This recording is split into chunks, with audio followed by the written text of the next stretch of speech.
Estamos em Goiânia, 4 de junho, está acontecendo aqui no anfiteatro da FAC Unicampus, um grande evento que é o primeiro congresso conservador. Estamos aqui com mais um palestrante, Bispo Fábio Souza.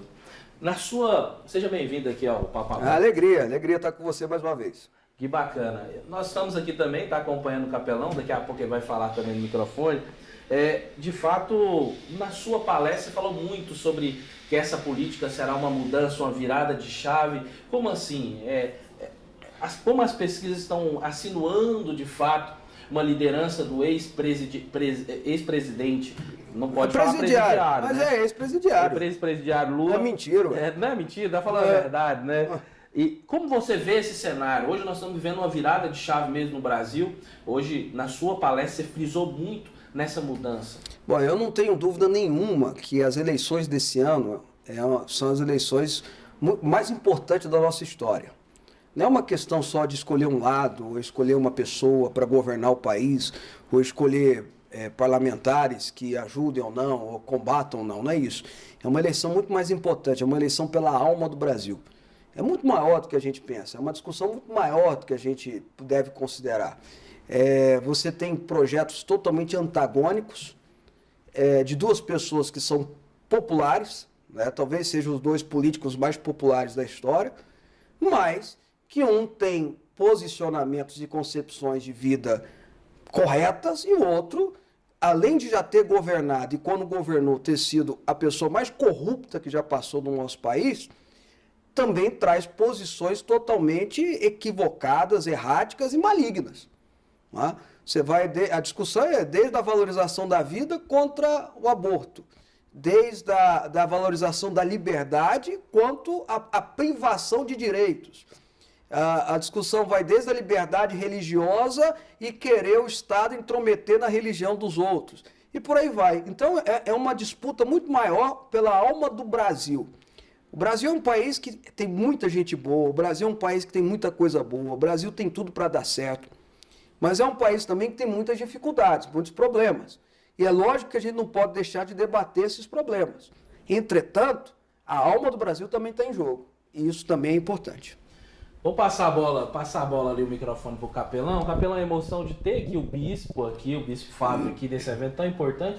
Você lutou muito para de fato estar acontecendo. Qual emoção? Veio você até emocionada, andando para ali, está acontecendo, foi uma realidade. Quais foram os desafios de ter esse momento aqui hoje? É muito bom, satisfação muito grande estar aqui com o Bispo está aqui nesse evento. Não há como a gente falar que não tem vitória sem luta, né? Então a luta ela é importante para que a gente também cresça. Então assim, estamos continuando essa luta, né? E eu acho que é só o começo do que vem pela frente. E como eu falei ontem na oração lá na casa do senador Wilder, né? Nós precisamos ser a diferença hoje no Brasil para que ele possa melhorar e trazer pessoas melhores. Porque nossos filhos e nossos netos é que dependem de nós. Então por isso que nós temos que lutar e correr atrás disso daí. E a satisfação de ver acontecendo aquilo que a gente planeja é muito grande. E ter você aqui também como parceiro aqui, né? Já tem um casamento aqui de parceria. Que bacana. Lá no Calibre Podcast, junto com o Papo Aberto. Que bacana, muito bom. Voltando para o Bispo Fábio aqui, por que escolher o PL nessa chapa tão difícil que vai ser aqui em Goiás? Tão difícil não, uma chapa pesada aqui em Goiás, com grandes nomes. Por que o Bispo Fábio escolheu o PL? Não existe eleição fácil. Toda eleição é difícil, qualquer partido que fosse. E vou além, né? Depois de 18 anos no processo, a gente começa a conhecer um pouquinho o processo. Eu sei que muito mais difícil você ganhar uma eleição em partido pequeno do que em partido grande. Até por uma questão de coeficiente eleitoral, por aí vai. Entretanto, no meu caso, do PL, foi livre e espontânea pressão. Manda quem pode, obedece quem tem juízo. Eu recebi uma convocação e um convite do presidente, todo mundo sabe o jeito que ele é, né? E eu, para entrar no partido que ele estava sendo o norte, né, sendo a pessoa principal, e disputar a eleição assim. Eu não poderia disputar de outra forma. Eu de um tempo para cá, eu construí um relacionamento com o presidente, com seu filho Eduardo, que é meu amigo até hoje, mas com o presidente desde que nós somos colegas, né? E o presidente é amigo do meu pai há muitos anos. Então, como é que eu vou fugir disso? Eu não tenho jeito de fugir disso, né? E repito, como a disputa desse ano é uma disputa pela alma do Brasil, nós temos até que deixar um pouco até as dificuldades, ou melhor dizendo, as facilidades de lado e lutar pelo que é principal, pelo que é mais importante. Então, assim, toda eleição que eu ganhei, eu já disputei 5 eleições, ganhei 4. Todo mundo falava que eu ia perder, todo mundo falava que era difícil. A única que falaram que eu ia ganhar bem foi que eu perdi. Então, falar que é difícil para mim faz parte. Eu tenho um ditado popular meu, né? Ditado popular do Fábio, né? Avião só sobe, só decola quando o vento é contrário. Então, nesse projeto eu tenho certeza que dá para a gente construir algo bem bom. Como que está o Fábio Souza hoje? 2014, o Fábio Souza foi eleito com mais de 80 mil votos. 2018, quase 70 mil votos. O que mudou e qual que é o planejamento seu hoje para alavancar esses votos, né, numa chapa que a gente já disse que é uma chapa que é do presidente Bolsonaro, uma chapa com uma musculatura, mas qual que é a diferença de 2018 do Fábio Souza para o 2022 do Fábio hoje? Qual o planejamento para, de fato, decolar nos votos? Não, eu acho que primeiro eu tô mais velho, né? Acho que todo mundo fica mais velho, graças a Deus, né? Porque o contrário é pior, né? Então, eu estou mais velho, tenho mais experiência, né? Cheguei no ENTA, né?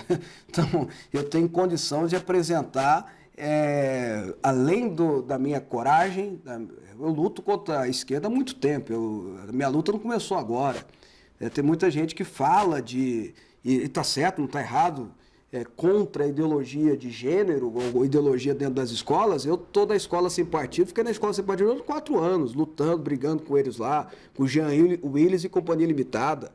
Né? Tem gente que fala que é contra o PT ou contra a esquerda e faz discurso para isso. Bom, eu estou nisso, eu fui da comissão do impeachment, eu participei da comissão do impeachment, eu era membro da comissão do impeachment. Tem gente que luta contra um Brasil sem corrupção, beleza, eu era membro e coordenador da minha bancada das 10 medidas de combate à corrupção que foram apresentadas, né, alavancadas pelo processo da Lava Jato e tudo mais. Então eu trago a minha experiência e trago a minha coragem. Eu já provei que eu tenho coragem. Isso aí, graças a Deus, isso aí eu não... São 2 coisas que eu tenho, né?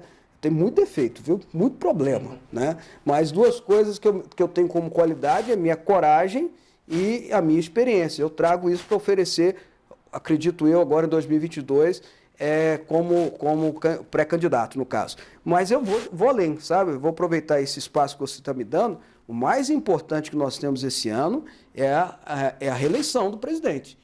Eu acho que todo mundo precisa, às vezes, até abrir mão um pouquinho da sua vaidade pessoal, que todo mundo tem, das suas preocupações e pensar, poxa, qual que é o melhor para o Brasil? É lógico que o presidente vai precisar de um Congresso que o apoie. É lógico que o presidente vai precisar de gente com coragem para enfrentar todos os abusos e dar condição. Mas o mais importante, Deus nos livre, de não conseguirmos o processo de reeleição do presidente. Finalizando já, como que você analisa um governo nós estamos falando muito de esquerda, direita aqui. Hoje, o governador Ronaldo Caiado hoje é líder nas pesquisas disparado, né, hoje. Como você analisa esse crescimento do Vitor Hugo? E como você analisa, nós estamos falando de uma luta contra o mal, você disse muito essa luta na sua palestra. Dentro do governo Ronaldo Caiado tem mais ou menos 30% de pessoas que têm um viés esquerdista, principalmente na educação e na cultura. Como você disse na sua palestra também, que a luta hoje é para o futuro, para a próxima geração, para a sua filha, para os filhos da sua filha. Como você analisa isso? É importante a eleição presidencial, mas aqui em Goiás existe de fato um domínio pequeno, mas um domínio da esquerda. Na verdade, é um domínio que sempre existiu, né? Você pode ver que ao longo da história política nacional, você só muda o personagem principal, os coadjuvantes são os mesmos. Em Goiás não é diferente, você muda o principal, o ator principal é mudado, mas os atores coadjuvantes você pode ver que é os mesmos. Então, às vezes muda-se uma peça ou outra, mas sempre está lá. Bom, o que eu falo do Caiado é um governo que deixou muito a desejar. Talvez aí a gente tenha que preocupar, até na hora de escolher, será que é bom a gente escolher só pelo alguém que é bom de discurso? Porque o Caiado era bom de discurso. Né? Você não pode negar. Você viu o Caiado lá na tribuna, pô, esse cara é o cara que a gente precisa, é o nosso representante, brequetê. E aí ele foi para o executivo, a gente viu. Então, falando do Caiado, eu só lembro dele. Aliás, eu vou falar o que ele falou para mim e para você. Ele não precisa do nosso voto. Não é isso que ele falou? Eu não preciso do voto de vocês. Então, beleza, ele não precisa do meu voto, não precisa do meu apoio. Né? Toca o barco aí, enfim, não tem a menor condição de apoiá-lo ou de fazer qualquer coisa do lado dele.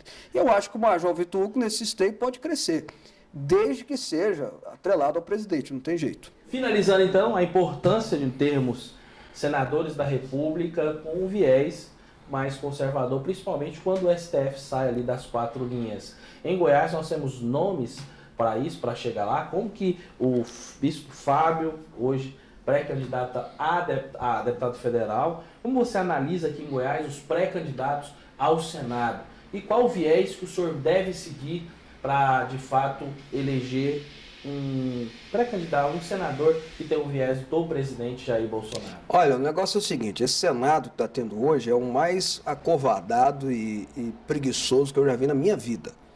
Principalmente em Goiás. No geral. É um Senado preguiçoso, acovardado, é um Senado que não produz e deixa, provavelmente porque a turma tem muita gente com o rabo preso, acaba não fazendo o que é chamado para fazer pela Constituição.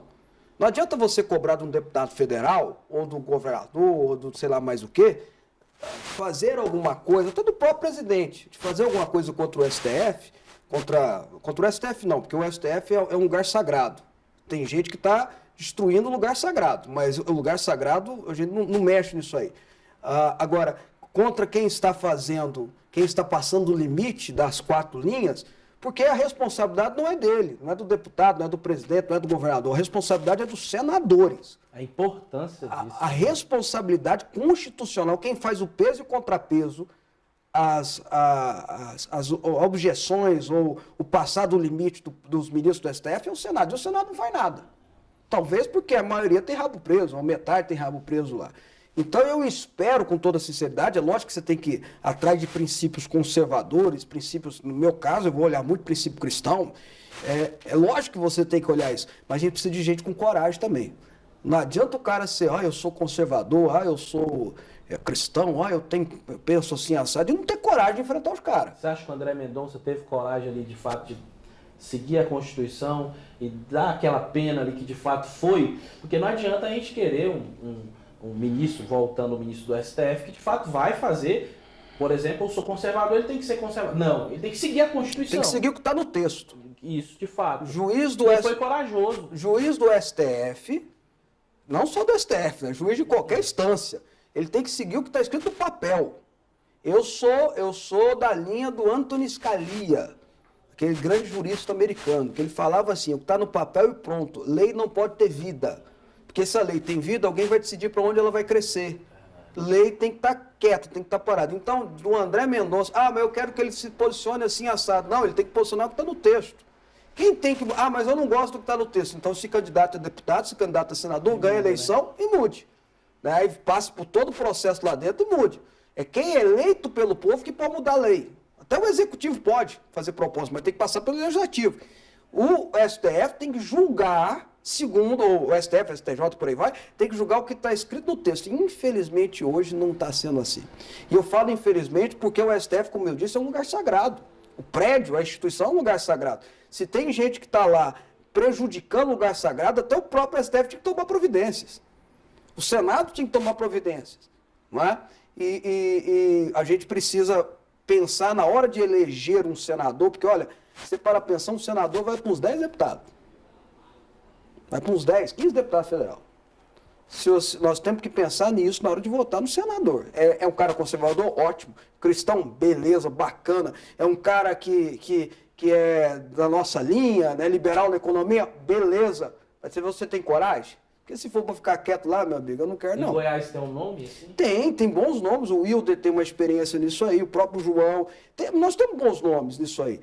Agora, eu vou ser muito sincero, eu quero apoiar alguém que, além de conservador e com suas convicções políticas claras, mas que demonstre ter coragem. Porque a gente precisa de gente com coragem. Não adianta o cara chegar no parlamento também e não ter coragem. Pode ser o maior preparado do mundo. É lógico que o preparo faz toda a diferença no deputado federal, estadual.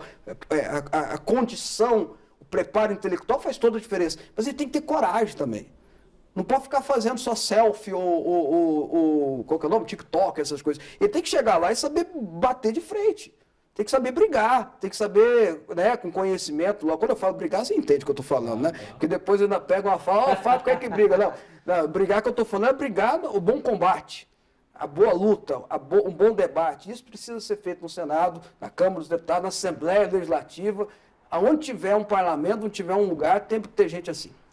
Muito bom, nós batemos um papo com o pré-candidato a deputado federal pelo PL, bispo Fábio Souza, para vocês verem um debate de alto nível. Quando você vê conversa com uma pessoa que tem um entendimento de fato, e é isso, você do outro lado, que tem que ver, eleger pessoas dessa maneira. Parabéns pela palestra e obrigado por ter aqui e ter batido esse papo conosco. Agradeço muito mais uma vez estar contigo aqui e agradecer o Rodrigo e parabenizá-lo por esse evento maravilhoso, que eu tenho certeza que é o primeiro de tantos outros que vão se repetir. Eu não tenho dúvida que mais gente ainda vai querer participar. Porque quando o cara entra e vê que o negócio é bom, começa a espalhar. Bom, agradecer e desejar a todos um abençoado dia aí, ok?